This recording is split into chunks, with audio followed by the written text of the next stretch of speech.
The first show is from Southampton. Run. Just run. Us! Girls!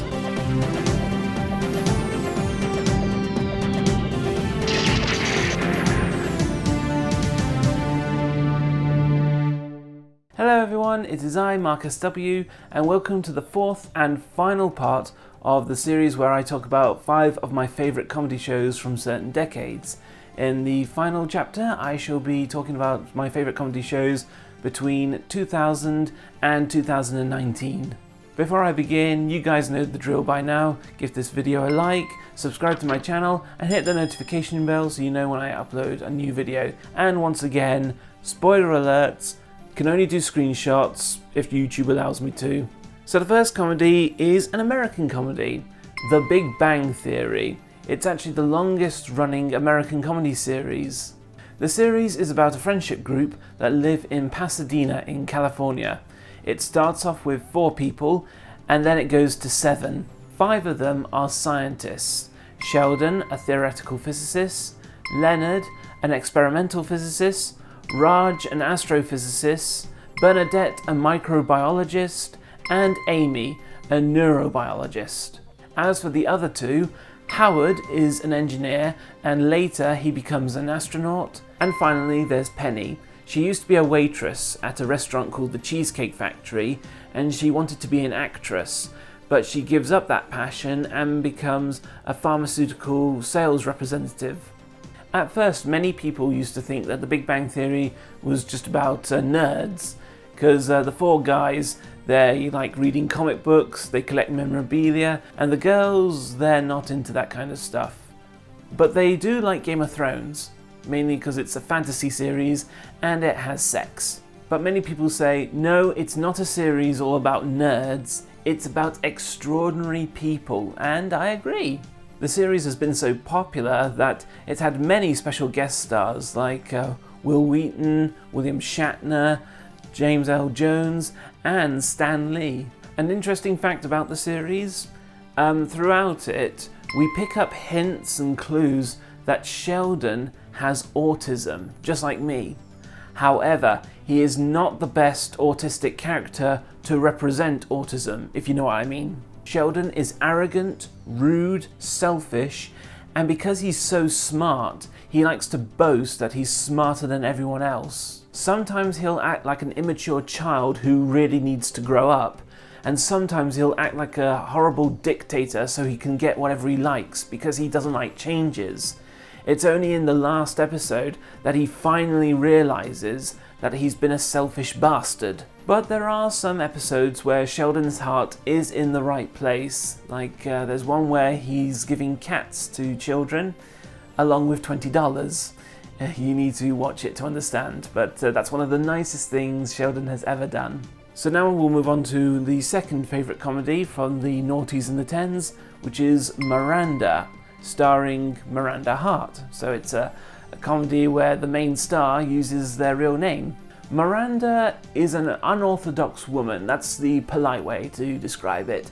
Most people would describe her as mad or insane. Examples of some unusual things Miranda does, well, she has vegetables as friends, and if you mention the lyrics to a song, she will sing that song, and she won't stop until she gets to the end of the song.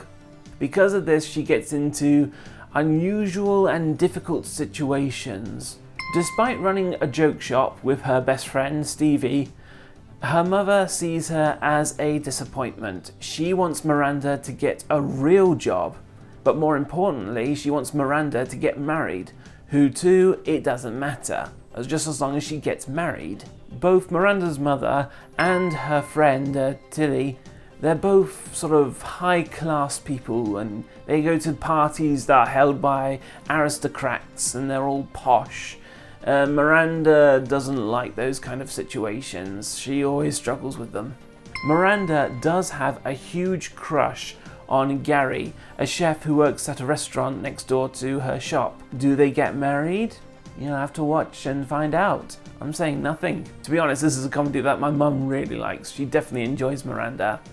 And now I shall move on to my third favourite comedy, and it's one that my brother really likes. and it's called Black Books. Black Books is the name of a shop which is run by an Irishman called Bernard. Bernard is basically a bit of a grumpy slob. He spends most of his time smoking cigarettes, drinking wine, and being rude to people. Bernard does have friends though. One of them is Fran. She runs a shop next door to his, but it closed down, so now she just hangs out with Bernard. Like Bernard, Fran also smokes and drinks, and when she isn't drunk, she is very sensible. Except when she sees a really good-looking guy. And then there's Manny, who works at the shop. Now, unlike the other two, Manny doesn't smoke, but he does drink wine, and he has more friends than the others. Manny can also be sensible, but there are some times where he can be a bit unusual. Also, there are some episodes where you kind of feel sorry for Manny because he's on the receiving end of some painful moments.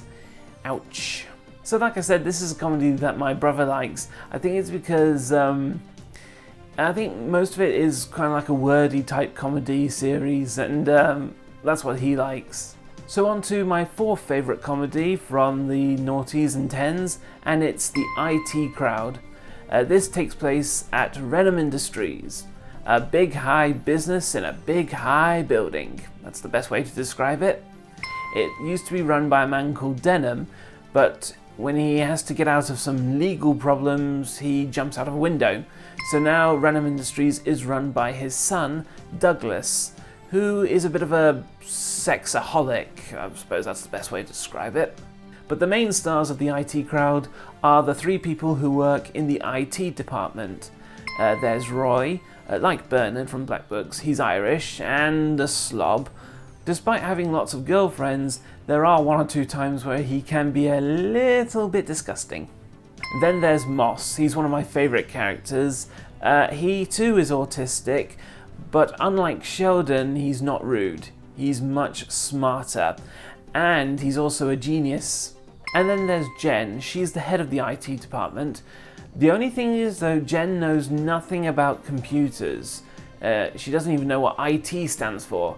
She spends most of her time lying because she doesn't want any of her old school friends to think that she's a loser. And because Jen doesn't know anything about computers, Roy and Moss like to play some jokes on her. Like for example, there's one where if you type Google into Google, you can break the internet. But I like IT Crowd because it's one of those comedies where it's funny because it's true.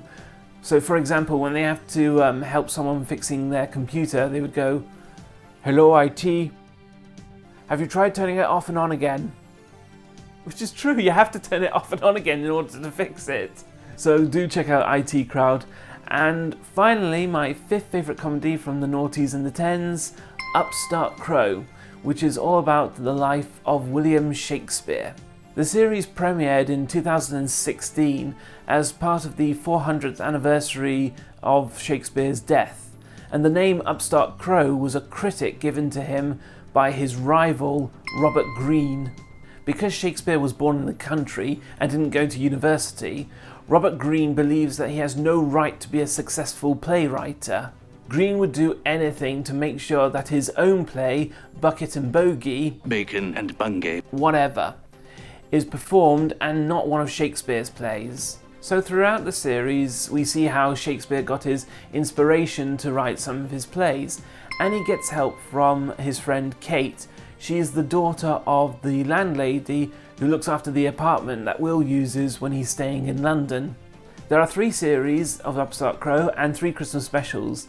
The last one is based on the COVID-19 lockdown, only it takes place in 1603, but it sort of takes the mickey out of it. Again, it's one of those comedies where it's funny because it's true. Like, for example, one of the main jokes is that Shakespeare complains about the coach rides when he's travelling from London to Stratford or vice versa. It's the same when people complain about their train rides when they're delayed. But there are some scenes and moments where things are taken seriously, particularly the last episode of Series 3. Like the last episode of Blackadder Goes Forth, you may need a tissue and handkerchief. But again, this is a comedy series that's worth watching, especially if you're into Shakespeare. I highly recommend it. And those are my 5 favourite comedies from 2000 to 2019. But of course I do have a shout out to another comedy called 2 Pints of Lager and a Packet of Crisps.